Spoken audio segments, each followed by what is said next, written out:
Bonjour Dominique Farrugia. Bonjour, comment ça va? Ouais, ça va très bien et vous-même? Pas mal, pas mal. C'est rare qu'on me pose la question. Non, c'est normal, non? Ah, mais moi je suis ravie de vous recevoir et j'ai envie de vous demander effectivement comment vous allez, mais je vois que vous allez très bien. Ça va pas mal, on m'a tout préparé pour que ça soit pratique, donc je n'ai jamais essayé cette machine encore, mais elle a l'air très bien. Vous allez la tester avec nous. Bienvenue dans En Aparté, effectivement. Merci. Comme vous pouvez le constater, c'est vrai, on a adapté le studio pour que vous puissiez vous déplacer le mieux possible. On va essayer. Oui, on va tout faire pour. C'était important pour vous de venir avec votre fauteuil, de faire l'émission. À la fois, c'est une sorte de message, une sorte de démonstration, peut-être un encouragement aussi. Alors, je peux vous dire un truc, pas du tout, mais je connais l'émission un petit peu puisque je l'avais vue avant. Et les gens bougent en tout cas. Se déplacent. Se déplacent dans le décor. Et moi, j'aurais pas pu le faire. Et là, je peux le faire. Je peux aller mettre un disque. Voilà, les nuls. Attendez, n'allez pas trop vite en besogne. Non, vous allez casser toute mon organisation. Non, bougez pas. Je sais. Non, j'entends bien. Non, mais je vais rien casser du tout. Alors, je vais essayer de me tourner comme si je venais de... Voilà, vous voyez, le tapis, par exemple. Voilà. Le tapis, c'est un piège, par exemple. Ouais. Ça fait partie des petits pièges, ouais. Alors, allez, on repart de là. Pas mal, non? Ouais. Vous me dites où aller? Vous pouvez aller à côté de la table. Si le tapis ne vous piège pas... Il faut le prendre un peu de face. Un peu... Et voilà, ça devrait aller. C'est vrai que voilà, une sorte de mea culpa ou de confession. On a conçu le studio sans penser effectivement aux normes PMR. Mais vous n'êtes pas les seuls, malheureusement.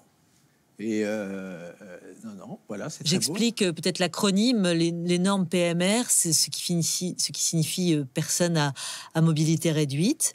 Donc on a installé une petite plateforme élévatrice pour vous faire passer les 3 marches que les autres invités descendent, eux, sans jamais les regarder, sans jamais y penser.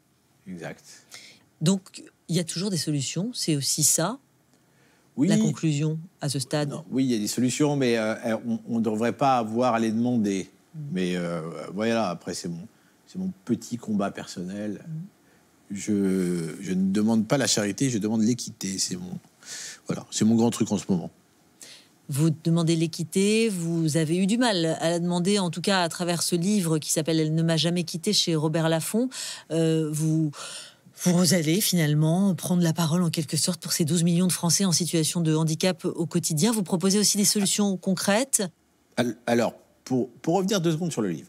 Le livre m'a permis d'une part de me raconter, de raconter ce que j'ai vécu, en tout cas un bout de ma jeunesse, ma carrière, avec